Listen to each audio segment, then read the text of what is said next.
I am Liz Davis. I'm reading Day 22. Bloodstained Royalty. Mary kept all these things and pondered them in her heart.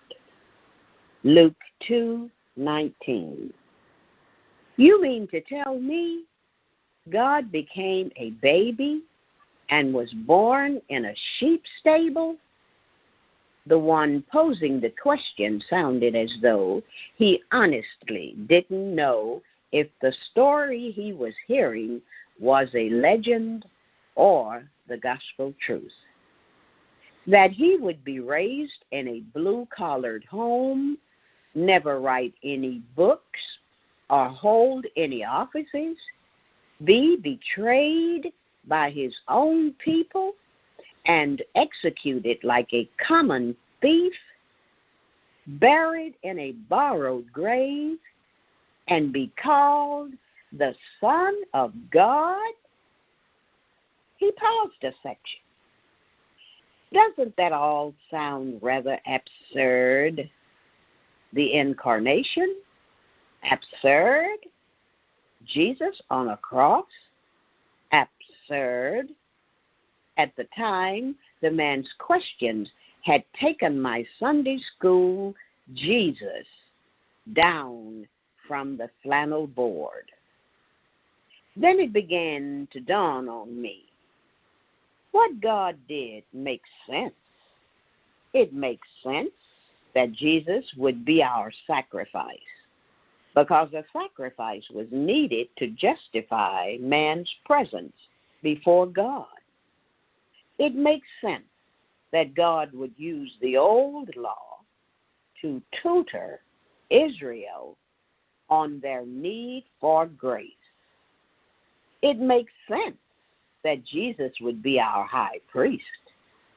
What God did makes sense. However, why God did it is absolutely absurd. When one leaves the method and examines the motive, the carefully stacked blocks of logic tumble. That type of love isn't logical. It can't be neatly outlined in a sermon or explained in a term paper. Think about it. For thousands of years, using his wit and charm, man had tried to be friends with God. And for thousands of years, he had let God down. He'd done the very thing he promised he'd never do. It was a fiasco. Even the holiest of the heroes sometimes forgot whose side they were on. Some of the scenarios in the Bible look more like the adventures of Sinbad the Sailor than stories for vacation Bible school. Remember the characters? Aaron, the holy priest of God, leading the Israelites in fireside aerobics in front of the golden calf. David, the man after God's own heart, getting his glasses steamed as a result of a bath on a roof. Adam, adorned in fig leaves and stains of forbidden fruit. Moses, throwing both a staff and a temper tantrum. King Saul, looking into a crystal ball for the will of God. Noah, drunk and naked in his own tent. These are the chosen ones to carry out God's mission. It's easy to see the absurdity. Why didn't he give up? Why didn't he let the globe spin off its axis?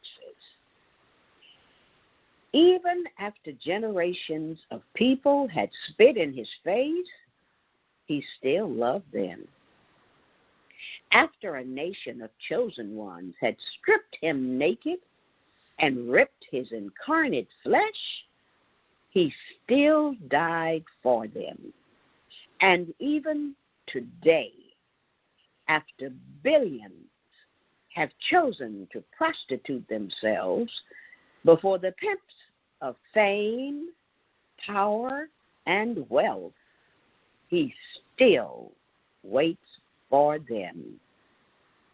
It is inexplicable, and yet it is that very irrationality that gives the gospel its greatest defense.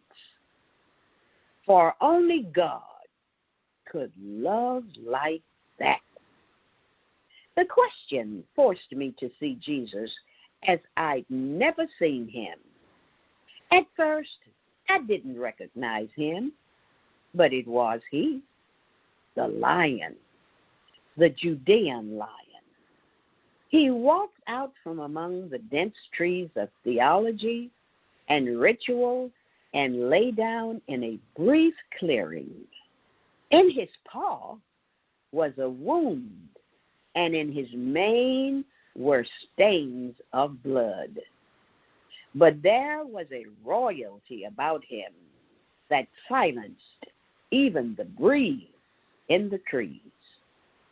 Blood-stained royalty, a God with tears, a creator with a heart. God become earth's mockery to save his children. How absurd to think that such nobility would go to such poverty to share such a treasure with thankless souls. But he did. In fact, the only thing more absurd than the gift is our stubborn unwillingness to receive it. God came near, Lion of the tribe of Judah. I doubt that eternity will be long enough for me to ever figure out why you were willing to be stained with blood that I might live. But I thank you for your inexplicable love, and I receive it in silence and reverence in Jesus' name.